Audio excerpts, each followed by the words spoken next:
Hi Cancer, it's 2015, Happy New Year. That's normally how we start. Isn't it funny how we all look forward to the new year, we all look forward to birthdays. I've made this observation, but if you ask any woman in her 50s, she hates the notion that even though she's going to celebrate her birthday, she really doesn't like the idea that she's going to be another year older. So these are the contradictions of life, I guess. In a sense, similar to what's happening to you through 2015. I want to change the format slightly. I want to change the format slightly this year for the monthly readings, especially firstly because it's January. I want to give you an overview of what one or two of the main themes are for you. Firstly, you've got 4 planets in the 7th house of personal, intimate relationships, yet a very powerful moon in the 11th house of social activities. And this ruling planet for you, the moon, is extraordinarily powerful in this place. So we know instinctively you're going to be drawn to friends, to new horizons in terms of your social engagements.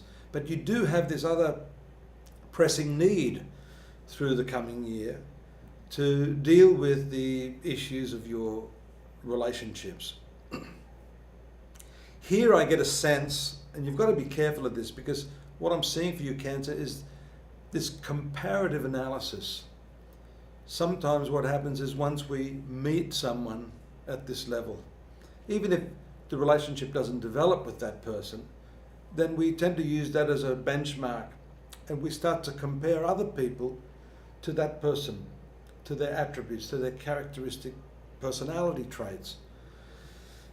That's really setting yourself up for a fall because we must take each individual as an individual, and that's the problem with astrology for a lot of astrologers, and also one of the reasons that I'm wanting to change it up a little bit, make it a little more personal rather than sticking to the traditional presentation that we see millions of online.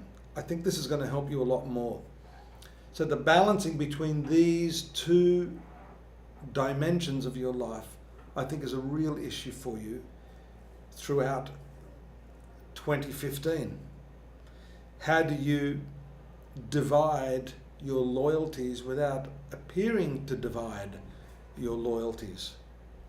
We see work too is going to be important for you. Saturn has just snuck into your 6th sector of work, and this is your work routine, the way you approach your daily activities. I would say that these personal versus social dilemmas will hinge very, very strongly on how you manage your time this year, how you manage traveling to and from where you have to go to, how you actually execute your duties, what systems you have in place to really, really streamline all of that. Because if you can streamline that, if you can take a 60-hour week, crunch it down into 50, that's 10 hours a week. Now that is 10 hours you can divide between those 2 other areas of your life, the personal relationships that we've talked about and those important social connections that you have and instinctively need this year. But the tension is going to arise if you don't manage the time and find yourself short. That's exactly when the stress can start. And you don't need that because you are an emotional type of person. You need, rather than stress, you need a stable, workable schedule that can afford you the satisfaction in all of these different areas of your life just now. Money is also very, very important. We see the Mars and Jupiter opposition in the 2 opposite sides of the heavens. 2nd sector, 8th sector. So money also you will have to be careful of this year. You may have a sense of overconfidence, Cancer. So you mustn't spend what you don't have. Money also is not to be taken literally. As I said at the outset, I want to change the format of this to refocus you on the fact that money is a representation. It is an expression of your time, your love, your energy, the activity that you perform. All of those components are what yield what we call money. Money is just the end result of that. And often it's not how much you get, but really, if you think about it, how enjoyable the process of getting it has been.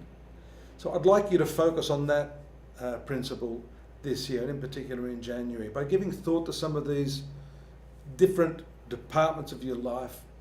I'm sure if you can get that absolutely fine-tuned mix, you're going to have a wonderful 2015. And I'd like to continue along this theme next month. Hopefully you'll join me then. But don't forget, get the updates at my site, astrology.com.au, and I'll be here again next month. Take care. Bye-bye.